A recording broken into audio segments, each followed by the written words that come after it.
how to delete other storage on Android phone.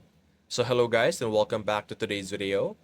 So typically the other storage means that there are not type of storage that qualifies under this different list over here. As you can see, they're not apps, they're not images, they're not audio, they're not video.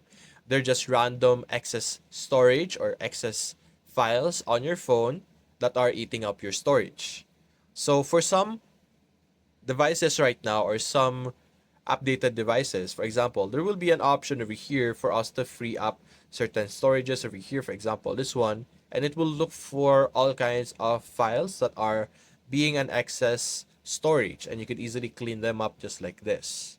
Also, another very effective way for you to be able to successfully or guarantee that you're able to clean your device is by simply backing up your device, creating a backup, and then you're going to factory reset your phone.